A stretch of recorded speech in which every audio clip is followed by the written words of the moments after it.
ओम श्री परमात्मने नमः। गरुड़ पुराण के हम लोग तीसरे अध्याय का श्रवण करेंगे। इस अध्याय में नरकों का स्वरूप, नरकों में प्राप्त होने वाली विविध यातनाएं तथा नरक में गिराने वाले कर्म एवं जीव की शुभाशुभ गति। श्री सूत जी ने कहा, पूछे गए अपने प्रश्नों का सम्यक उत्तर सुनकर पक्षीराज गरुड़ अतिशय आह्लादित हो भगवान विष्णु से नरकों के स्वरूप को जानने की इच्छा प्रकट की। हरिओम। गरुड़ ने कहा, हे उपेंद्र, आप मुझे उन नरकों का स्वरूप और भेद बताए जिनमें जाकर पापी जन अत्यधिक दुख भोगते हैं। श्री भगवान ने कहा, हे अरुण के छोटे भाई गरुड़, नरक तो हजारों की संख्या में है, सभी को विस्तृत रूप में बताना संभव नहीं है, अतः मैं मुख्य नरकों को बता रहा हूँ। हे पक्षीराज, तुम मुझसे यह जान लो कि रौरव नामक नरक अन्य सभी की अपेक्षा प्रधान है।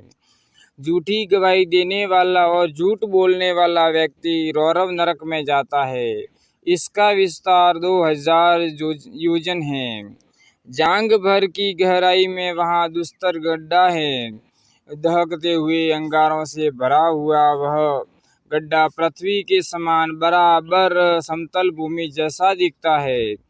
तीव्र अग्नि से वहाँ की भूमि भी तपता अंगार जैसी है। उसमें यम के दूत पापियों को डाल देते हैं। उस जलती हुई अग्नि से संतप्त होकर पापी उसी में इधर उधर भागता है। उसके पैर में छाले पड़ जाते हैं जो फूट कर बहने लगते हैं। रात दिन वह पापी वहाँ पैर उठा उठा कर चलता है। इस प्रकार वह जब 1000 योजन उस नरक का विस्तार पार कर लेता है, तब उसे पाप की शुद्धि के लिए उसी प्रकार के दूसरे नरक में भेजा जाता है। हरिओम। हे पक्षीन, इस प्रकार मैंने तुम्हें रौरव नामक प्रथम नरक की बात बता दी। अब तुम महारौरव नामक नरक की बात सुनो। यह नरक 5000 योजन में फैला हुआ है। वहाँ की भूमि तांबे के समान वर्ण वाली है। उसके नीचे अग्नि जलती रहती है। वह भूमि विद्युत प्रभा के समान कांतिमान है। देखने में वह पापी जनों को महाभयंकर प्रतीत होती हैं। यमदूत पापी व्यक्ति के हाथ पैर बांधकर उसे उसी में लुढ़का देते हैं और वह लुढ़कता हुआ उसमें चलता है। मार्ग में कौवा, बगुला, भेड़िया, उल्लूक, मच्छर और बिच्छू आदि जीव जंतु क्रोधातुर होकर उसे खाने के लिए तत्पर रहते हैं। वह उस जलती हुई भूमि एवं भयंकर जीव जंतुओं के आक्रमण से इतना संतप्त हो जाता है कि उसकी बुद्धि ही भ्रष्ट हो जाती है। वह घबरा कर चिल्लाने लगता है तथा बार बार उस कष्ट से बेचैन हो उठता है। उसको वहाँ कहीं पर भी शांति नहीं प्राप्त होती है। इस प्रकार उस नरक लोक के कष्ट को भोगते हुए पापी के जब हजारों वर्ष बीत जाते हैं, तब कहीं जाकर मुक्ति प्राप्त होती है। इसके बाद जो नरक है उसका नाम अति शीत है। वह स्वभावतः अत्यंत शीतल है। महारौरव नरक के समान ही उसका भी विस्तार बहुत लंबा है। वह गहन अंधकार से व्याप्त रहता है। असहा कष्ट देने वाले यमदूतों के द्वारा पापी जन लाकर यहाँ बांध दिए जाते हैं। अतः वे एक दूसरे का आलिंगन करके वहाँ की भयंकर ठंडक से बचने का प्रयास करते हैं। उनके दांतों में कटकटाहट होने लगती है। हे पक्षीराज, उनका शरीर वहाँ की उस ठंडक से कांपने लगता है। वहाँ भूख प्यास बहुत अधिक लगती है। इसके अतिरिक्त भी अनेक कष्टों का सामना उन्हें वहाँ करना पड़ता है। वहाँ हिमखंड का वहन करने वाली वायु चलती है जो शरीर की हड्डियों को तोड़ देती है। यहाँ के प्राणी भूख से त्रस्त होकर मज्जा, रक्त और गल रही हड्डियों को खाते हैं। परस्पर भेंट होने पर वे सभी पापी एक दूसरे का आलिंगन कर भ्रमण करते रहते हैं। इस प्रकार उस तमसावृत नरक में मनुष्य को बहुत से कष्ट झेलने पड़ते हैं। हे पक्षी श्रेष्ठ, जो व्यक्ति अन्यान्य असंख्य पाप करता है वह इस नरक के अतिरिक्त निकृंतन नाम से प्रसिद्ध चौथाई निकृंतन नाम से प्रसिद्ध दूसरे नरक में जाता है। वे हे खगेंद्र, वहाँ अनवरत कुंभकार के चक्र के समान चक्र चलते रहते हैं, जिनके ऊपर पापी जनों को खड़ा करके यम के अनुचरों के द्वारा अंगुली में स्थित कालसूत्र से उनके शरीर को पैर से लेकर शिरोभाग तक छेदा जाता है, फिर भी उनका प्राणांत नहीं होता। इसमें शरीर के सैकड़ों भाग टूट कर छिन्न भिन्न हो जाते हैं और पुनः इकट्ठे हो जाते हैं।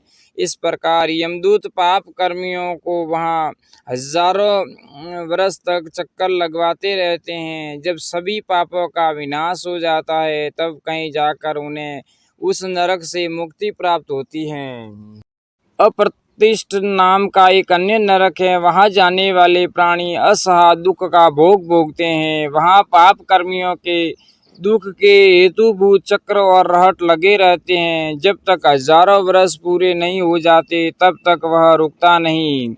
जो लोग उस चक्कर पर बांधे जाते हैं वे जल के घट की भांति उस पर घूमते रहते हैं। पुनः रक्त का वमन करते हुए उनकी आंतें मुख की ओर से बाहर आ जाती हैं और नेत्र आंतों में घुस जाते हैं। प्राणियों को वहाँ जो दुख प्राप्त होते हैं वे बड़े ही कष्टकारी हैं।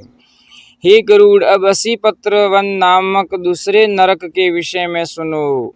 यह नरक 1000 योजन में फैला हुआ है। इसकी संपूर्ण भूमि अग्नि से व्याप्त होने के कारण अहर्निश जलती रहती है।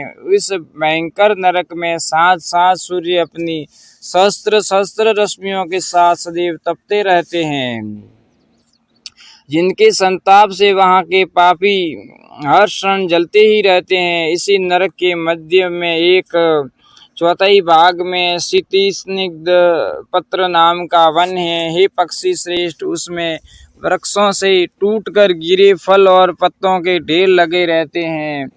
मांसाहारी बलवान कुत्ते उसमें विचरण करते रहते हैं। वे बड़े बड़े मुख वाले, बड़े बड़े दांतों वाले तथा व्याघ्र की तरह महाबलवान हैं। अत्यंत शीत एवं साया से व्याप्त उस नरक को देखकर भूख प्यास से पीड़ित प्राणी दुखी होकर करुण क्रंदन करते हुए वहां जाकर उन्हीं में आधे मुख डाल दिया जाता है। गलती हुई मज्जा रूपी जल से उसी में फूटते हुए अंगों वाले पापी काड़ा के समान बना दिए जाते हैं।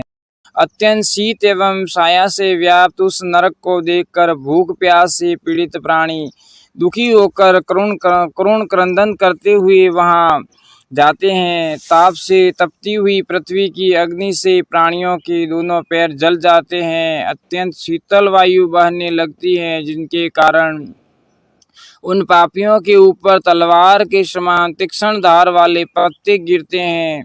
जलते हुए अग्नि समूह से युक्त भूमि में पापी जन छिन्न भिन्न होकर गिरते हैं। उसी समय वहां के रहने वाले कुत्तों का आक्रमण भी उन पापियों पर होने लगता है।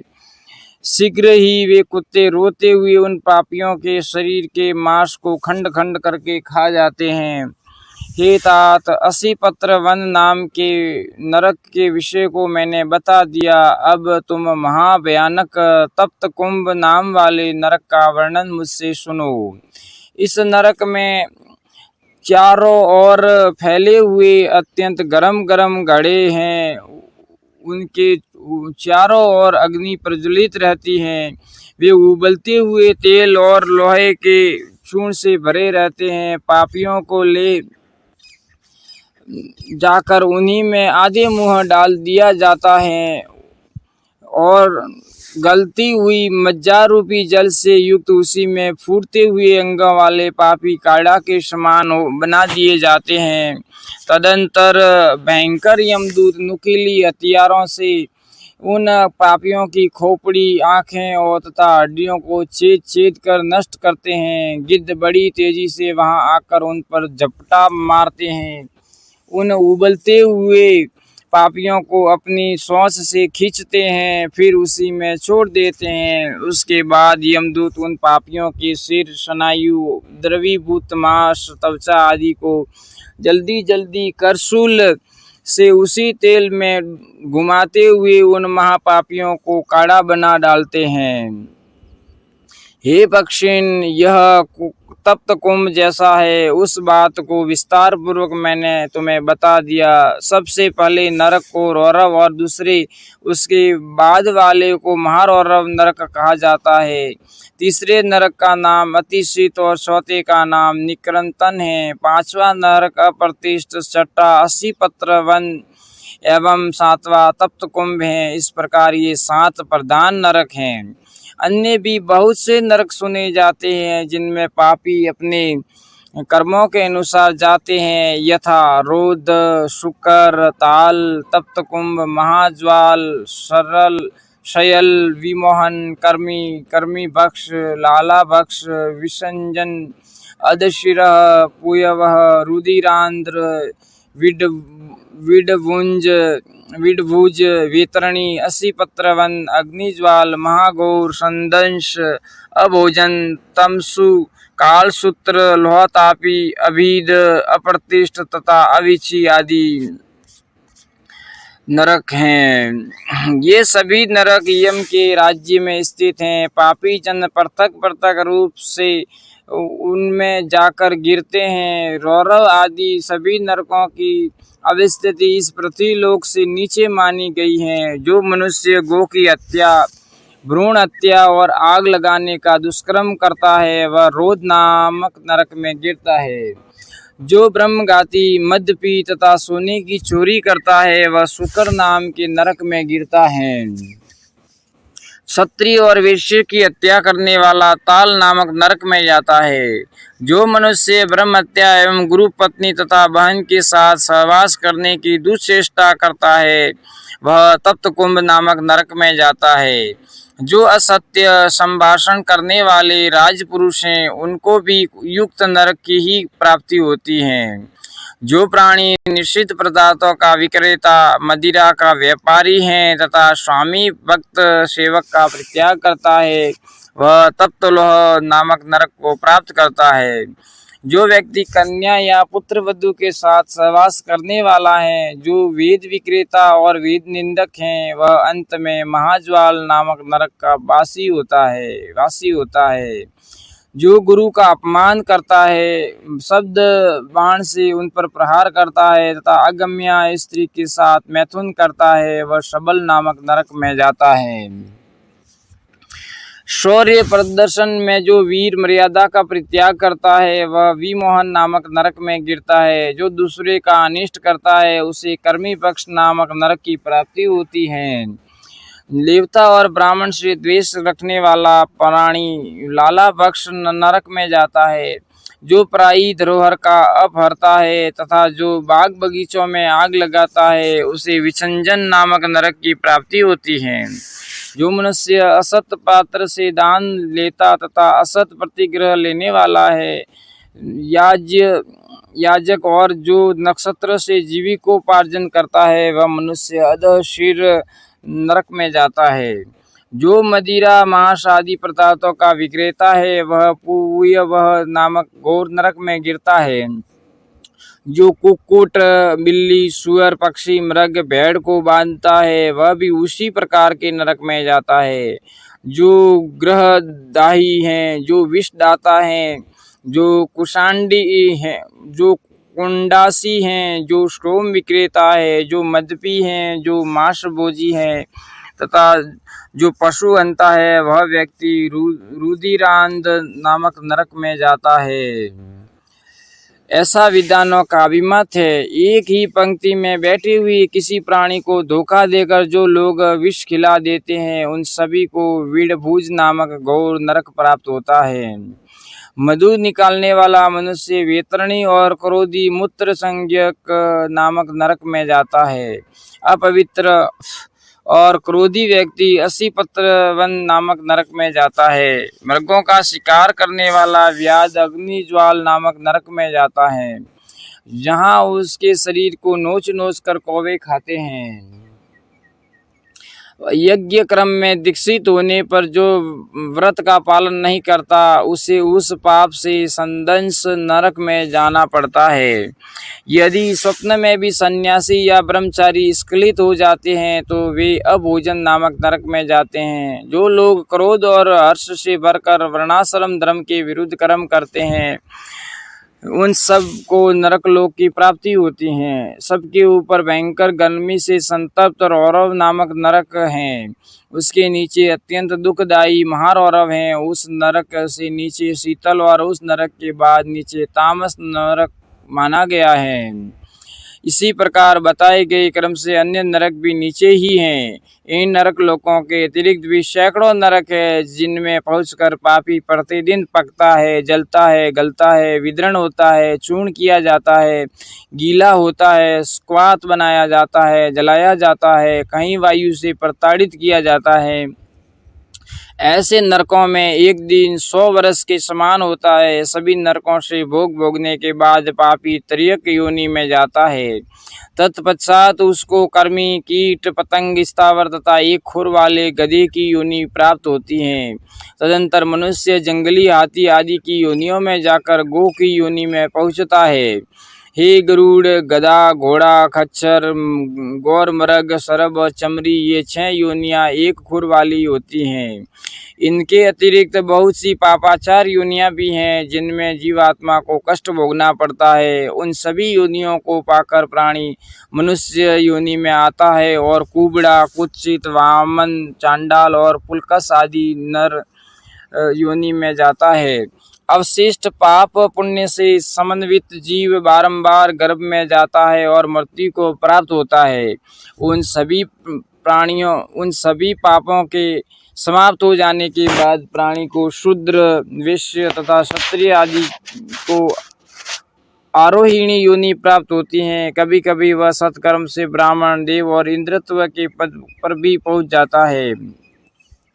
हे गरुड़, यम द्वारा निर्दिष्ट योनि में पुण्य गति प्राप्त करने में जो प्राणी सफल हो जाते हैं, वे सुंदर सुंदर गीत गाते हैं, वाद्य बजाते और नृत्य आदि करते हुए प्रसन्नचित्त गंधर्वों के साथ अच्छे से अच्छे हार, नुपुर आदि नाना प्रकार के आभूषणों से युक्त, चंदन आदि की दिव्य सुगंध और पुष्पों के हार से सुवासित एवं अलंकृत चमचमाते हुए विमान में स्वर्गलोक को जाते हैं। पुण्य समाप्ति के पश्चात जब वे वहां से पुनः पृथ्वी पर आते हैं, तो राजा अथवा महात्माओं के घर में जन्म लेकर सदाचार का पालन करते हैं। समस्त भोगों को प्राप्त करके पुनः स्वर्ग को प्राप्त करते हैं, अन्यथा पहले के समान आरोहिणी योनि में जन्म लेकर दुख भोगते हैं। मृत्यु लोक में जन्म लेने वाले प्राणी का मरना तो निश्चित है। पापियों का जीव अधो मार्ग से निकलता है। तदंतर पृथ्वी तत्व में पृथ्वी, जल तत्व में जल, तेज तत्व में तेज, वायु तत्व में वायु, आकाश तत्व में आकाश तथा सर्वव्यापी मन चंद्र में जाकर विलीन हो जाता है। हे गरुड़, शरीर में काम, क्रोध एवं पंचेंद्रियां हैं। इन सभी को शरीर में रहने वाले चोर की संज्ञा दी जाती है। काम, क्रोध और अहंकार नामक विकार भी उसी में रहने वाले चोर हैं।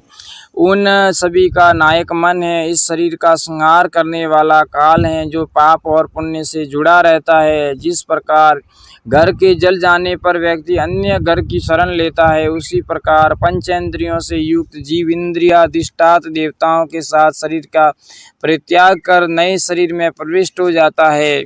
शरीर में रक्त, मज्जा, सांत धातुओं से युक्त यह 5 कोशिक शरीर हैं। सभी प्राण, अपान आदि पंचवायु, मल मूत्र व्याधियां, पित्त श्लेष्मा, मज्जा, मांस, मैदा, अस्थि, शुक्र और स्नायु, ये सभी शरीर के साथ ही अग्नि में जलकर भस्म हो जाते हैं। ये ताक्षय प्राणियों के विनाश को मैंने तुम्हें बता दिया। अब उनके इस शरीर का जन्म पुनः कैसे होता है उसको मैं तुम्हें बता रहा हूँ। यह शरीर नसों से आवृत, श्रोत्रादिक इंद्रियों से युक्त और नव द्वारों से समन्वित है। यह सांसारिक विषय वासनाओं के प्रभाव से व्याप्त, काम क्रोध आदि विकार से समन्वित, राग द्वेष से परिपूर्ण तथा तृष्णा नामक भयंकर चोर से युक्त है। यह लोभ रूपी जाल में फंसा हुआ और मोह रूपी वस्त्र से ढका हुआ है। यह माया से भली भांति आवृत एवं लोभ से अधिष्ठित पूर्व के समान है। सभी प्राणियों का शरीर इनसे व्याप्त है। जो लोग अपनी आत्मा को नहीं जानते हैं वे पशुओं के समान हैं। ये गरुड़ 84 लाख योनियां हैं और उपदिज पृथ्वी में अंकुरित होने वाली वनस्पतियां, स्वेदस पसीने से जन्म लेने वाले जुए और लीक आदि कीट, अंडज पक्षी तथा जरायुज मनुष्य, ये संपूर्ण सृष्टि विभक्त हैं। ओम। अगर भक्तों आपको यह वीडियो पसंद आया हो तो इसको लाइक करना और आगे से आगे शेयर करना और चैनल को सब्सक्राइब करना।